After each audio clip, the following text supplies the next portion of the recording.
My name is Muhammad bin Abbas, and now I will talk about the external devices. The external devices allows the data to be exchanged between the external environment and the computer.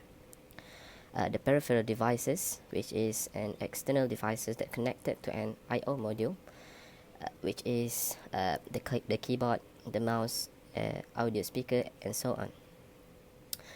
The link is attached from the external devices to the I/O module, and this link is used to exchange control, status, and data between the I/O module and the external device.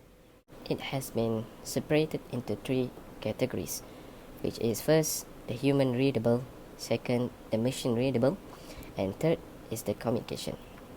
For human readable, it appropriate for engaging with computer users. For example, the keyboard, the printer, and the audio speaker. For machine readable, it appropriate for communicating with equipment. For example, the magnetic disc and also the sensors. For communication part, it compatible with remote devices, and the devices is a terminal or a machine readable device, and also a computer or a laptop. Now, for control signals, it determines the function that the device will perform, which is send data to the I/O module is using the input, and the accept data from the I/O module is using the output. It reports the status or performing some control function particular to the device. For control logic, it controls the device operation in response to the direction from the I/O module. For the transducer, it converts data from electrical to at the form of energy to the output, and from under form to electrical to the input. Buffer is associated with the transducer to temporarily hold the data that will transfer between the I/O module and the external environment. So for the next part, I will present about program input-output and interrupt-driven input-output. First of all, program input-output is one of the technique other than interrupt-driven input-output and direct memory access, or we call it DMA. Program input-output was the most simple type of input-output technique. Overall operation of program input-output can be summarized as follows. Firstly, the data are exchanged between processor and input-output module. Second, the processor will execute instruction by issuing command to appropriate input-output module. Third, input-output module will perform the requested action. And last one, processor will periodically check the status of input-output module. To execute an input-output related instruction, the processor will issue an input-output command, and there are four types of command. First, control, which is to activate peripheral devices. Second is test, to test various status conditions associated with input-output module. The third one is read, which is input-output module will obtain data from peripheral, and processor can obtain them by requesting from input-output module. And the last one is write.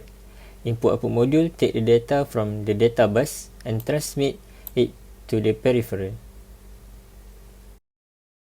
Another one is interrupt-driven input-output, which is one of the input-output technique other than program input-output and direct memory access. It is an alternative scheme dealing with input-output and controls input-output activity. So the basic operation for interrupt-driven input-output, firstly the CPU will read command, and then the input-output module gets data from peripheral while CPU does other work. Then the input-output module will interrupt the CPU, and then CPU will request for data. Lastly, the input-output module will transfer the data. So for the direct memory access, this is the structure of the DMA, which consists of four blocks.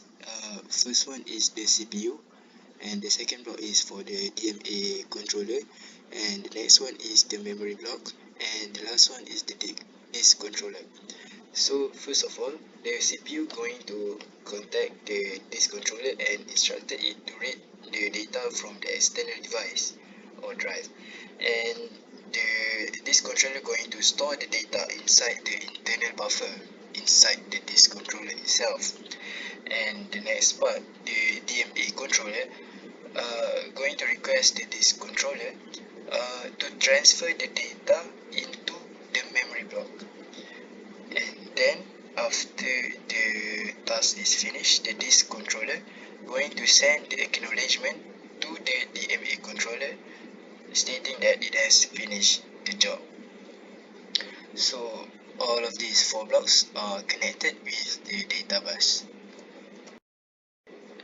This is the next part, which is the direct cache access, and this is the example of the architecture of the Xeon E5 2600/4600 chip, and the concept is about the same for like the direct memory access, but the difference is for the DMA it accesses the memory, and for the DCA it accessing the cache instead of the memory itself, so that the process are going to be faster.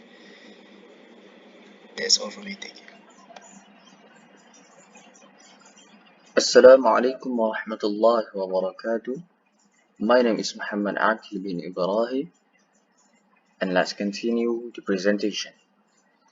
So for the input and output channel, it represents an extension of the DMA concept and have the ability to execute of input and output instruction, which give the complete control over the input and output operation.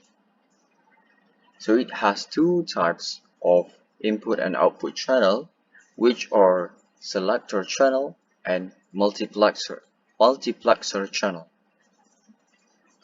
For selector channel, it controls multiple high-speed devices in a time and transfer the data to one of those devices. Meanwhile, multiplexer channel multiple input and output devices at the same time. For the Universal Serial Buses, or USB, it is widely used for peripheral connection, and it is the default interface for lower speed devices. So it goes through many generations, which are USB 1.0, then 2.0, and then USB 3.0, and then USB 3.1. For the Firewire serial buses alternative, it is an alternative to Small Computer System Interface, which is SCSI. 1022 Firewire buses can be interconnected using bridges, so the objective was to meet the increase for high input and output rates while avoiding the bulky and expensive input and output channel technologies developed for mainframe and supercomputer systems. In the result, the IEEE standard 1394 for a high-performance serial bus, which is known as Firewire. My name is Muhammad Arif Faisal bin Zahari, and I will present the subtopic about IBM Z13. IBM Z13 is one of the mainframes that is manufactured by IBM. A mainframe is a computer, but it has more processing power compared to the normal computers or laptop that available in our home, and it can handle high volume of input and output. So for the specification for this model is the CPU clock rate can be 5 GHz. It can have 8 CPU cores and maximum of 168 processing unit, and it also can have up to 10 terabytes of RAM, redundant array of independent memory. So its capabilities, it can support 2.5 billion protected transactions per day, and it can store a vast amount of information through massive memory and compression technologies. So these are several companies that are using the IBM Z13. For example, the petrol, The use of IBM Z13 is to increase sales by speeding up analytics against their historical and transactional data from its retail stores. Vodafone, which is a telecom company, it used IBM Z13 to offer smarter cities and services to smaller cities. And also Mizuho Bank, it used to enable online and mobile banking system while decreasing their IT costs. That's all from me.